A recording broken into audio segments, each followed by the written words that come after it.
Yes, it's that time of the show. It's time for the Filmies. And if you're new to the show, this is a part of the show where me and Scott give out 6 awards to the movie we just watched. And if we both give out the award to the same person, it's deemed as certified. So we'll see. Last week we got one. It was kind of an impromptu certified, which That's is that. right. Yeah. But with that being said, the first award we have is our Ferris Bueller Award, aka our Lazy Award. This is a award that we give out to anybody. It could be writer, director, someone in the movie, someone that's behind the scenes. Something that is usually just something in jest. It's not something that will actually ruin the movie. Sorry, but we want something that we want to point out. So I'm curious to see who got your Ferris Bueller award. I give it to the RDA scientists, I guess. Okay. So Spider gets captured and Quaritch comes in. They have this scene, I brought you a burger and you're really my son and I love you and blah, blah, blah. So he takes his dog tags Yeah. and he unscrews the vent and he gets out and he just runs down the hall and escapes the building, the lab, and there's not a soul in there. This guy is the key to getting y'all to be able to breathe here and colonize the planet, which is the whole reason why you're here, right? You need all that there's money to be made here. This one guy can get you to do that, and there's not a soul watching him. He unscrews the thing and just walks out. That's crazy. That is pretty crazy. Lazy. No, I 100% agree. It's funny because I have a very similar Ferris Bueller, but I gave it Okay. to a different person. So I don't know if that even counts as being certified, but I'll say it. But I gave it to James Cameron for the writing of Spider's Yeah. Escape. Yeah. So I don't know Yeah. if that even counts, but like to me, it's just like all the things you just said. This guy's supposed to be very important. We're like doing all these tests for everything. Like this guy's gonna help us be able to breathe. And James Cameron's like, okay, how do we get this dude to escape? Okay, he's gonna screw out. He's gonna run out, and then he's gonna be dressed up in a thing later on, just like in a crowd, where it's like there's a white dude with dreads. No one else looks like that on base. It's not even like he tucked them away. He's just out there with his dreads out, and he's just walking through. Everyone knows what this guy looks like because Yeah. it's the big snap, that's the guy. Everybody knows what this guy looks like. It doesn't blend in.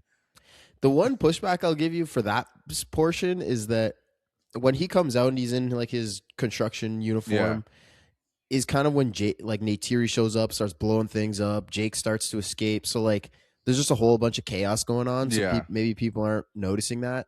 But like, I don't know. He just walks out the door. Yeah, that's the main issue. It's just like I was like, where is everybody? Not a soul. Yeah. There's no cameras. Not even a camera. Yeah, that's I was like, how is nobody seeing this on camera and like, raise the alarms or nothing? Like, what's crazy? Like all I need to see is like the classic thing of like the security guy, like he's reading a book or something, not paying attention. Look at his phone, and then he just sees. You see Spider run across, and it's like, oh, that's why no one saw because the guy watching him's not paying attention. It's like he's like a Navi Playboy. Or exactly. Something. Yeah, he's just like looking at Van Rag or something like. Damn, you guys see this new shorty that pulled through? Maybe we're thinking differently about them, but nah, nothing, none of that. Just escaped, nothing. Crazy. So I don't know. Is that certified? Crazy. We gave it to, I guess not. You know what? I'm certifying it. Okay. That's a certified lazy award too. I mean, yeah, I gave it to the people like in the movie, but like James Cameron's the one that is writing the people in the movie. So at the end of the day, it does fall on him. So yeah. That's lazy writing. We used to give more what's it called? More lazy awards to the writers. Yeah. But sometimes you're just like, let me just give it to the character. But like in this sense, it just felt right to give it to James or Jim. Yeah. No, you're right. You are right. Old Jim, but because sometimes it is the character themselves where it's not something like egregious in the writing. Like the character is meant to make a mistake. Yeah, exactly. So like it makes sense from a writing perspective, but the character is still being lazy. But in this sense, like it doesn't make sense that they would make this mistake. This should not happen. Exactly. It's just way too important. But anyway, that was certified. Almost another impromptu certified. Hey, we make the rules. It's becoming a staple on the show now. Yeah. The next award we have, self-explanatory, is fit check. So what was your favorite fit from the movie? I give it to Varang. Okay. And I included her Ikron in this because it just looks sick, dude. Like her black and white Ikron, it has like almost long feathers like at the end of its wings. All the other ones, it's just like a bat, let's say, where it's like its skin or whatever is the wings. This one had like I'm guessing it's still skin, but Mhm. like they're almost like long fingers, like feathers. It Yeah. just looks sick. And her red headpiece, she just looks cool. Yeah, no, 100%. It's funny, I also gave it to Varang too, and, the Navi, like, they don't really wear clothes, so at first I was like, I feel weird saying that, like, they're giving it to her, but, like, her look was so distinct, like, like, she had, like, obviously the red paint, like, on the face, on the body, on the arms, and like you said, the feathered, like, headdress was really cool, so, like, she had, like, this unique look, everyone else and even, like, the blue like, the Water Tribe, like, they had, like, everyone had kinda, like, different looks, but they're all, like, just, like, very blue. Her just Mm. having, like, the red element on her just made her so distinct, and it was just, like, such a different vibe when she came through, and I also wrote, like, I didn't think we'd have Navi baddies, but here I am, and we have a Navi baddie. New sexy cosplay just dropped, yo. The Varang The cosplay. I Varane mean, cosplay. you don't think Nate Thierry's a baddie? Yeah, she is, but now I've saw 2 movies of her, so now That's this is, fair. like it's, like, the new it's like, "Oh, snap, we're changing it up." Yeah, Nate Thierry, she was she gets an honorable mention for my fit check. It's one that I wrote down. I ended up giving to Varang, but she like for before the final fight, she gets her war paint. It's like green and Yeah. yellow and stuff on her face. And we even get like a whole moment of her and Jake like walking in slow mo, and then all the Yeah, Ekran are like true. flying behind them and everything. So like she looks pretty dope. No, it's dope, but hey, certified. Th- 2 for 2. 2 for Podcast 2. is in danger. If we get Podcast all is in 6, danger. if we get all 6, the podcast It's is over. done. Avatar will do it for us. Damn, that'd be brutal. That'd be a tough way to go on a movie I didn't even like. Yeah, exactly. But next one we have another self-explanatory one is favorite quote. So who gets your favorite quote from the movie? I gave it. It's kind of just a dumb, silly one, but it Mm. made me laugh. It was my biggest laugh in the movie. I mean, this dialogue isn't really the strength of these movies, Yeah. so like I wasn't gonna pick something super deep. So I gave it to an unnamed soldier, Mhm. and it's when Neytiri's rescuing Jake.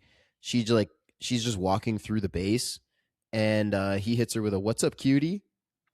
and she goes like just mad at him. And then, but it just I didn't expect him to double down because he goes, "She wants me."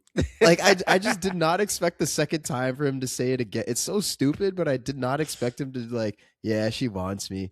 No, that's good.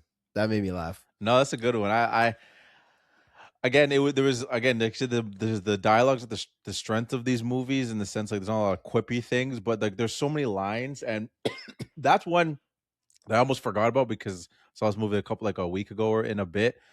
But as you reminded me, like, that part was so hilarious, and all the hissing stuff was hilarious to me. Like that brings me back to another hissing moment where it's the I forget the woman from the Water Tribe where she's like fixing her up. You know what I Okay, mean? yeah. And Yeah, she's yeah. just like, and she's like going really strong. She's like, "You're so stubborn." Da, da, da. And she's like, "Hey, don't like you better. You're lucky that I don't forget that you're with child." And they both just hiss at each other. Yeah. Just that got a big laugh in the theater. I don't know, like it made me laugh, but everyone was just dying. I'm like, yeah, this is pretty Yeah. funny. This is getting real catty right now. That is another thing that I forgot of is just like the fact that she even just gave birth to the kid. So now they have another kid in the thing. Another like obviously like something that'll be moving forward in the next movies. Yeah. But did that really do anything for you? Did that add much? Nah, not really. Yeah. Because I don't. Same. Maybe the kid's gonna mean something. I hope so. Otherwise, just like it's a pregnancy feel like- just for pregnancy. I feel like anytime a kid is born, and especially if they're born from like from a position of royalty, let's say like this woman was like the leader of the tribe's wife. Yeah. They're always like the chosen one, like the strongest true. whatever. So this baby is probably like Jesus. Are we getting a time jump? I have no idea. I assume that we probably will because. Sorry, I'm dying over here. These last 2 movies were shot back to back. And I don't know about 4. Like, I don't know if there was a break or like they're starting to shoot it now. Like, I don't know if you saw anything about that. But I like, heard it's in production, but I don't know if they're shooting. because they're all so much older now. Like Jack Champion, like he's like a tall like man now. Like Scooter's not a kid anymore. Even the people that play the kids, like again, it's animation, so I mean, you can have them look however you want, but like their voices are like kind of changed and stuff like that. You can have them change their voice a little bit. But Sky, like Spider, for example, that's his Yeah. human body. So I Yeah. feel like you kind of have to do a time jump.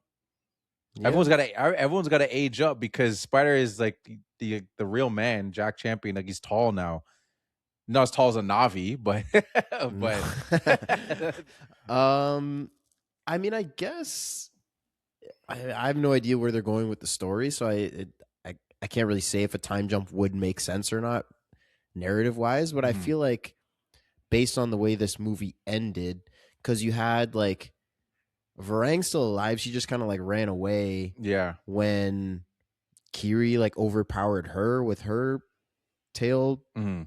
hair thing.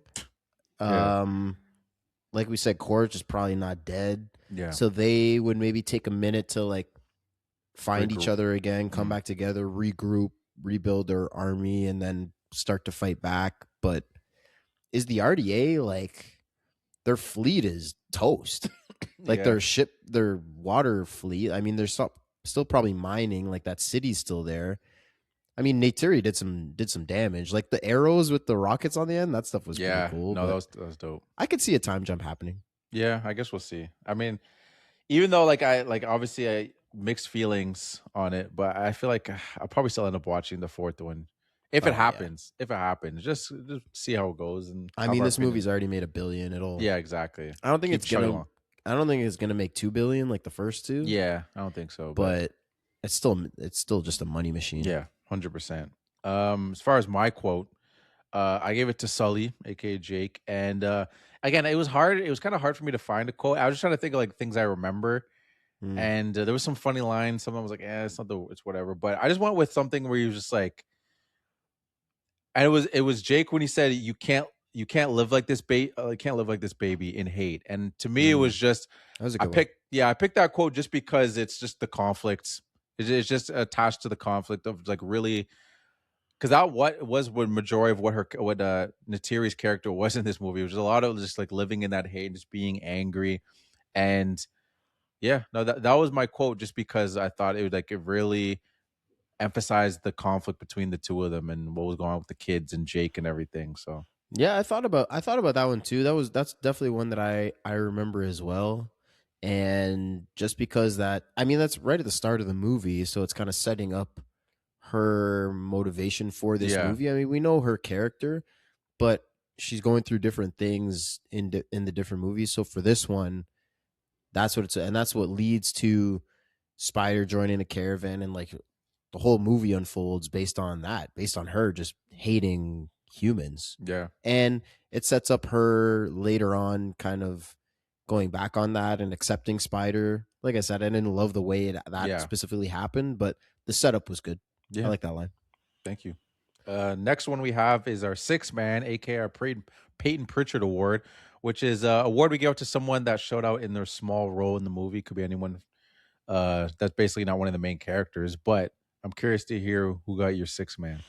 I gave it to Dr. Garvin, Okay. who is the marine biologist. The one that, I mean, for one, he's the guy opposing them, hunting the Tulkun, the whales. He's a good guy, one of the few good humans. He should get a Navi body. He's earned it. Yeah, no, true. He's earned a Maybe he Navi will. body. Maybe he will. Yeah, I mean, we found out that there's like a an outpost or like a group up in the mountains somewhere that are living with some of the Navi people. Like Yeah, true. that kind of just happened. That was a weird one, but uh, I mean, he saves Jake with the bulldozer, and he has a great line where because he says, "No, we can't kill all these things," and she's like, "The general is like, your protest is noted," and then they just keep going. He's like, "Okay, yes, whatever." So then he saves Jake with the bulldozer. And he says, "My protest noted now, fuckers." Yeah, that was good. Hell yeah! Instant good six line. man. Wrote his name down immediately. That's good. I did think about giving him a six man, but I was trying to find like that moment. I was like, well, what's gonna be my reason besides him just like I liked his arc of them helping him out and just being different. He was kind of like that in the second movie too. Like we got a little bit of Mhm. that, but yeah, that specific thing of like the protest bill payoff was good. So Yeah. I like that six man.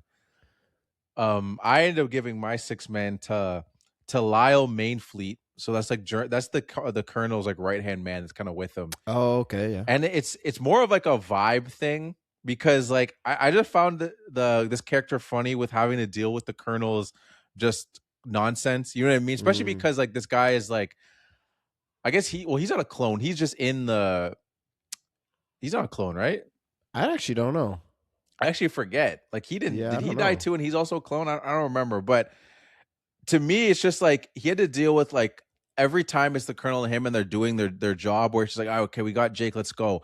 And he's like, oh, like undo me and we can save Jake. And he's just like, I mean, save Spider. And he's like, no, man, like we got him, let's go. And he's like, all right, okay, let's do it. And then even when they go to the Fire and Ash tribe, and he's like, okay, like you're my sniper, so like shoot this guy, boom, to show like we mean business.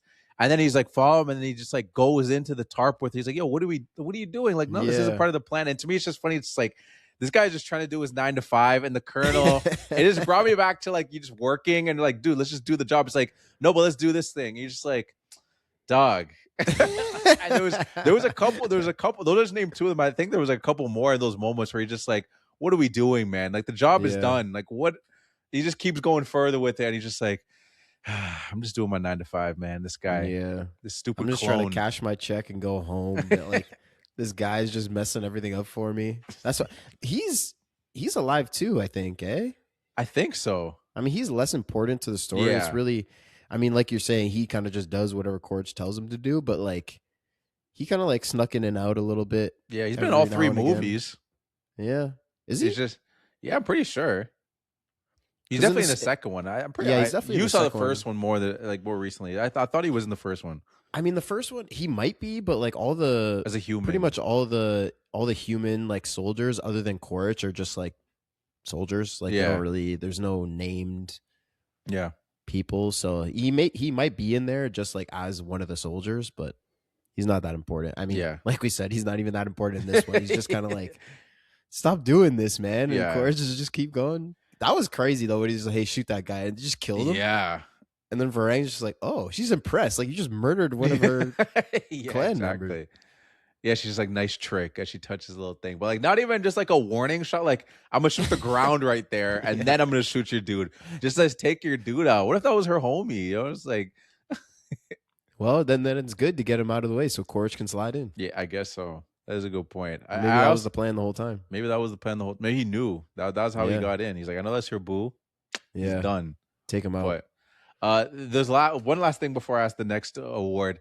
On that same note of like talking about how the guy just doing his 9 to 5, there's a little part of me, especially like in the underwater scenes, where I was just like kind of looking at some of these guys get taken out by like these squids and all that stuff. I'm just like, man, these guys are just doing a job, man. It's like Yeah. being a lackey. It's like being a villain for like the Joker or something, and Batman's just like utterly just destroying all your limbs. It's just like, Yeah. dog, you just broke all my body parts and you just didn't kill me. It's just like, I think these squid are killing these guys though. I yeah, will say no, that. for sure. But I think like that what you always have to remember, because you're right, like you're in this massive battle, you're seeing flying pterodactyls with 7-foot people, and there's killer squid and a metal vortex. Like there's all this insane stuff, and they're just like, yep, full steam ahead, let's go do it. I think you have to be remembering that these guys are getting paid very handsomely. Yeah, Like, no, you know, 100%. they take out the whale and that one vial of juice that stops aging or whatever it is. They say it in the second. I don't remember how much, but it sells for like $10 billion or something. Yeah, So which like is insane. they're getting paid. Yeah, they're getting no, paid that's pretty true. well. Yeah, you'd hope for what they're Yeah. dealing with. Yeah. But the next award we have is favorite scene. So, what was your favorite scene from the movie? I gave it to the first the flying fight scene at the start. I mentioned like the visuals and the scale of the caravan are stunning. This is what I expect from these movies. This is what I'm hoping to get from these movies. And we get some new stuff like the big flying creatures that are pulling this. We haven't seen that before. I don't know Yeah. what those are. The kamikaze suicide bomber, Yeah. that was crazy. And I was like, okay, these people are radical. Let's learn like why they're like this. Didn't end up getting that, but like the setup was great. It sets up just an aggressive and evil Navi tribe that I was so excited to learn more about.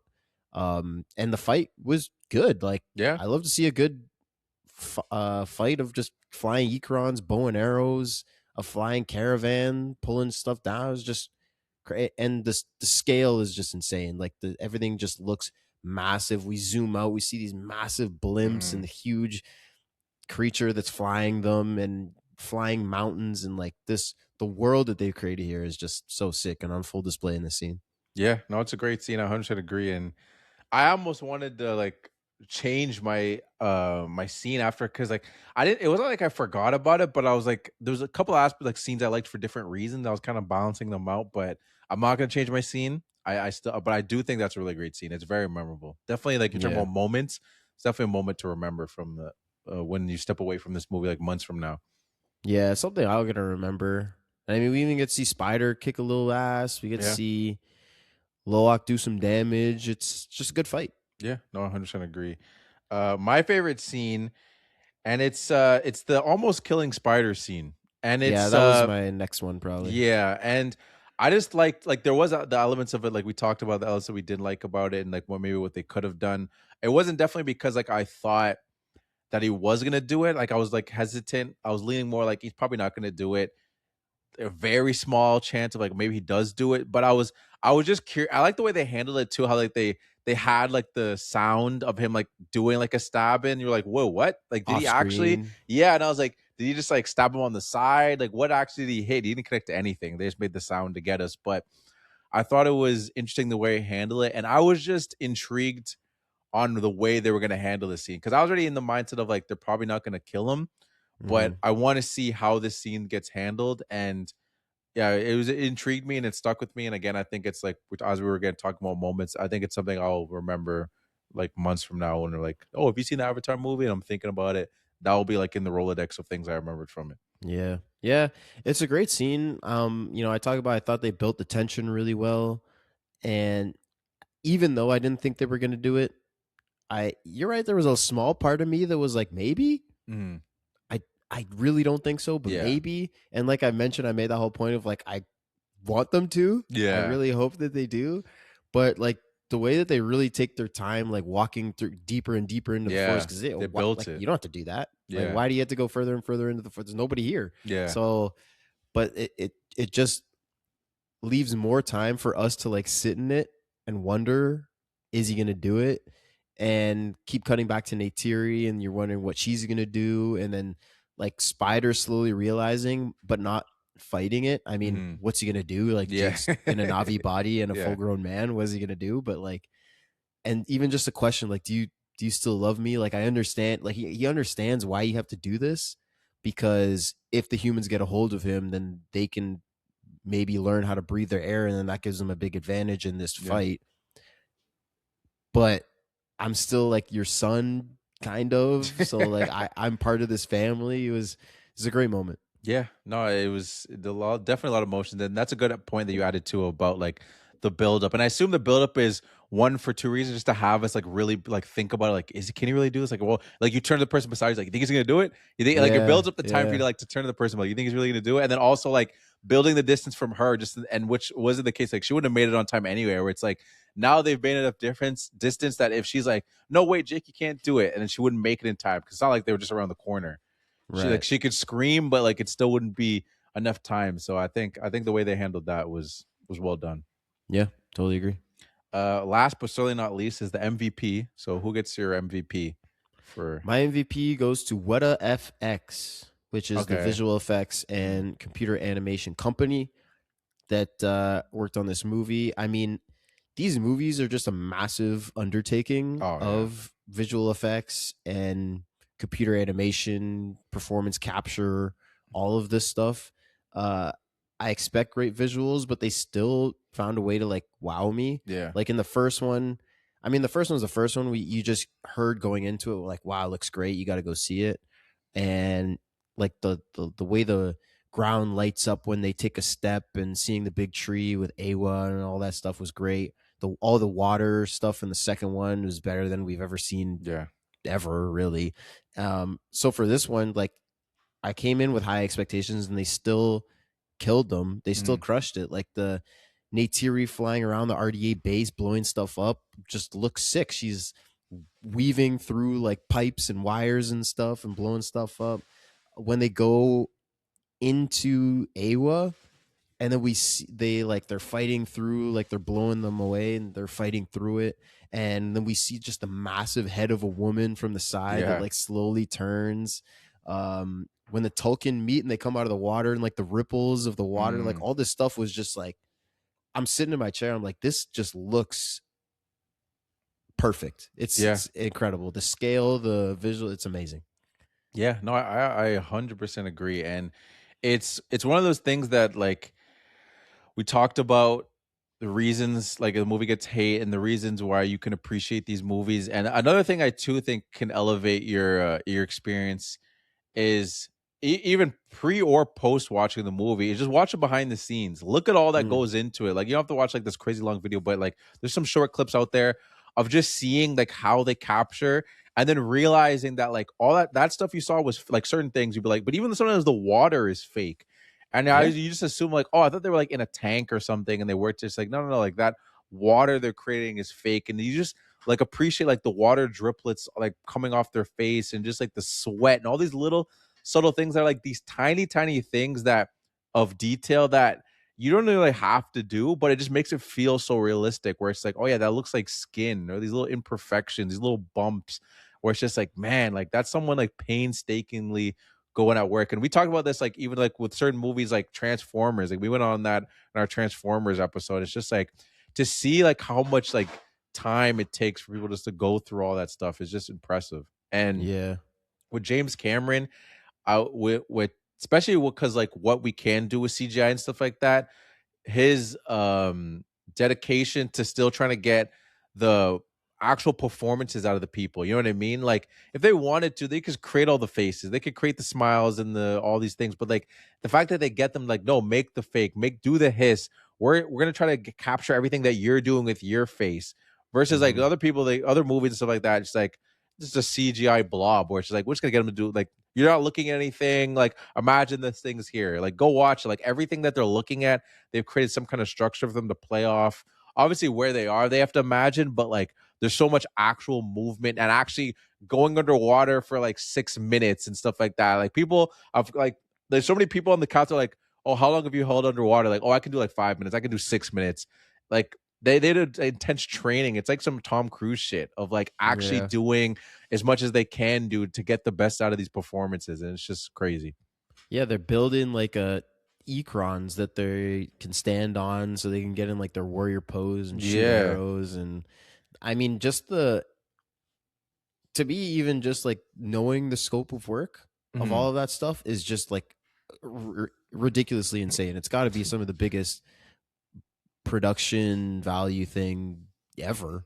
Oh, 100%. And just all the work that goes into that. And like this movie, I didn't love like the world building and stuff, Yeah. so I couldn't give it to James Cameron. None of the, I mean, the performances, they're tough because it's motion capture. So Yeah. like you're right, like they are still acting and they have the dots on their face and Yeah. like they translate that into the characters, but it's still it's not exactly the same. Yeah. So it's tough to, and there wasn't anything that like super stood out to me, but Yeah. like the effects are just Oh, phenomenal. 100%. And I didn't end up giving it to James Cameron either because the same kind of thing where it's like there was elements that do involve him that I didn't love about it. So I ended up giving it to the Colonel, Mm. the Colonel's character. And like every time, like I said it earlier too, every time he was on screen, like I felt like I was entertained. Like he was a lot funnier in this movie than, and going back to the drug scene too, when like he gets hit, he's like, damn, that's some strong shit. Yeah. Like just like the whole dynamic with her too. And he just like I saw someone online say like the Colonel like in this movie kind of turned into like an angsty teen, like kind of discovering himself. He's like he got this opportunity. He's like, yo, like I just met a baddie for the first time or whatever it is. I'm like, she's into this fire stuff. I guess I'm into this fire stuff. And then when he pulled up in the paint, it just made me laugh. I'm like, this is such like a dude that's like having his first Trying to girlfriend. impress a girl. Yeah, and I was like, this guy's lost his mind, yo. He's just he's just fallen. He's fallen in love, and he's just Yeah. it's just hilarious to see him go that transformation. And as much as he was funny, he was just unpredictable. Like I never knew. And even though the one part too, I almost forgot about this part that made me laugh a lot. When there's like near the final battle part, and he's about to fall, and like Jake saves him, and then they pull him up, and they're kind of sitting there. He's like, "Well, this is awkward." Yeah. Yeah. What do we do now? Yeah, so what do we do? Like, I'm mad at they actually said it like that. That's what we're thinking. But Yeah. he said it's just like, been trying to kill each other for like 3 movies now. Like, Yeah. you just saved me. I saved my son. We both like him. Like, what is this relationship? It's like he's Yeah. saying what we're all thinking. Like, what is this now? I don't know. Yeah, you're right. That is a funny moment. It kind of like, I didn't love it though, just because I'm like, what actually? He's right. Like, what is this? Like, what are we? Why are you guys fighting? Yeah. Why are you fighting right now? You already captured him once, and you gave him to the humans, and they were gonna kill him. So like, do you just want him to die? Because I feel like you had so many opportunities to kill him, and you're not doing it because you want him to be able to protect Spider. So then why are you even bothering to fight him if you don't want, like, I don't know why they're even doing this, but it does make for a funny moment when he actually says it out loud, because you don't expect that to happen. No, exactly. To me, to go to your point, I think he wants him to die, but he wants to do it the right way. Like, because there's been, like you said, there's so many opportunities where he could just popped him. Like, I got you. Yeah. I could just kill you right now, and then I could bring you back as the dead body. But he's like, I want people to know that I brought you back, and this execution that was happening is because of me. I want everyone to see it. That's what it feels like. He's like, I'm not just gonna kill you here, then bring you back, and then like, oh, I got him. Here's the dead body, kind of thing. He wants that glory of being like, Colonel, he's the guy. He brought Jake in because we got a little bit of that. Like, everyone was like, we finally got him. Like, that's crazy. Like, this is the guy. Like, we got Jake. So like, he wants that. I think he wants the whole show. So, but he got that. But then he didn't actually die. He escaped. Yeah. So it's still, it was cheapened. So he's like, no. We're gonna, like, I still got to bring you in. Yeah. Yeah, that's fair. And I like your MVP. Quaritch is, I mean, you made a lot of good points, and we talked about in the deep dive just how important he is to this story and how much value he adds to this movie specifically. Because I think in the first one, he's kind of like just your generic bad guy, just like, I got to get the job done, and I don't care about the indigenous people. I got it. They're the enemy, so I got to kill them. And he doesn't understand like the nuance of the way that they live and what they believe and all this stuff. But in this one, like, there's a lot of nuance to his character where he is becoming part of them. And like I mentioned, I really like the aspect of Jake trying to get him to see that and kind of understand the nuance of like, you can't just come in with your guns and take whatever you want. Like, these are real people and real culture and a real way of life. And I like the way he wrestles with that, and he has different motivations pulling him in different ways. Like, he just makes for a lot of entertainment when he's on screen. Yeah, and thank you. And I'm curious to see how they go with him going forward.